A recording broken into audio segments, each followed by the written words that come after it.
Bonjour François Allard-Hubert. Bonjour Karim Oudot. Vous êtes enseignant-chercheur en communication à l'Université de Lorraine et vous travaillez au sein du CREM, le Centre de recherche sur les médiations.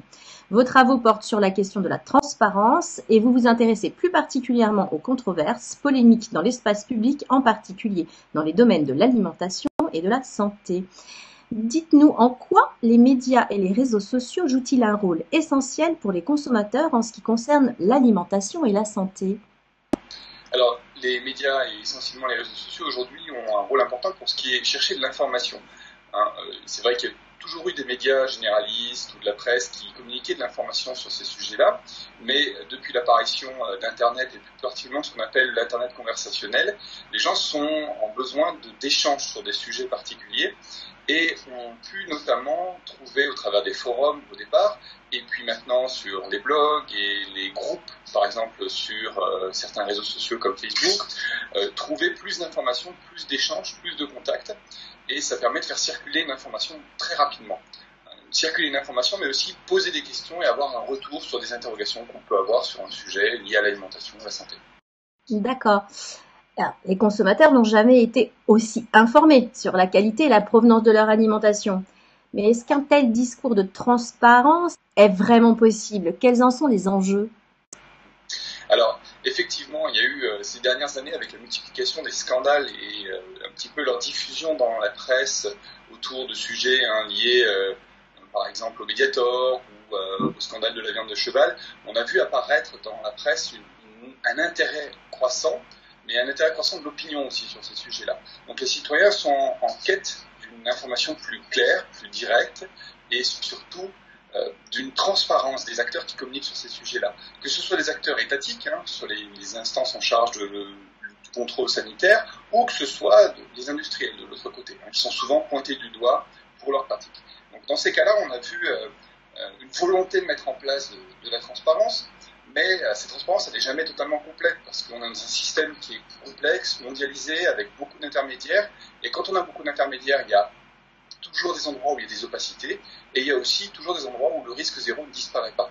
Donc la transparence, elle est souhaitable, elle est souhaitée par certains acteurs, et on voit se multiplier les initiatives, venez visiter nos usines, où on vous montre ce qu'on fait, on labellise les produits, par exemple, on met de plus en plus de labels.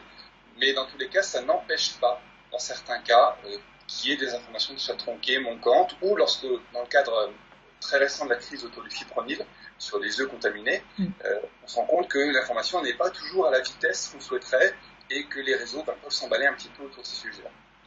Vous vous êtes intéressé à la question des faux avis de consommateurs, celle des faux followers et la question de faux mouvements de citoyens sur le web que l'on appelle astroturfing, qui sont construits et manipulés par des lobbies au service de marques ou de causes particulières. Pouvez-vous nous en dire davantage ? Alors l'astroturfing, en fait, c'est un mouvement qui est pas simplement sur le web, il peut être aussi dans la rue. C'est tous les mouvements où en fait on va faire croire qu'il y a un mouvement social, c'est un terme qui vient de l'anglais, qui veut dire faux gazon, en fait, c'est-à-dire un faux mouvement qui viendrait du sol, et ça amène à faire passer pour un intérêt social, public, une question qui intéresse en fait des entreprises ou des lobbies dans certains cas.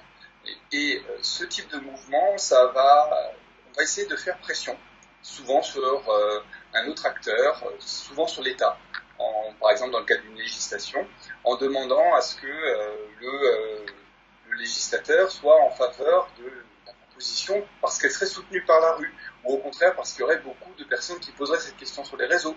Ou alors on retrouve ça aussi, on voit refleurir beaucoup de pétitions en ligne aujourd'hui, donc beaucoup d'acteurs qui vont signer des pétitions en disant « Regardez, vous avez vu, j'ai 100 000 personnes qui ont signé ma pétition, vous devez donc transformer ma demande en amendement dans votre texte de loi, ou au contraire, vous, entreprise, vous devez répondre à la question de tous ces citoyens. » Donc dans ces cas-là, il y a une manipulation qui peut être faite, et c'est ce qu'on appelle la communication sur des sujets sensibles, et la communication limite, parce que la frontière entre un mouvement qui serait accompagné et un mouvement qui serait totalement manipulé, voire qui serait totalement faux, est très flou, très difficile à tracer.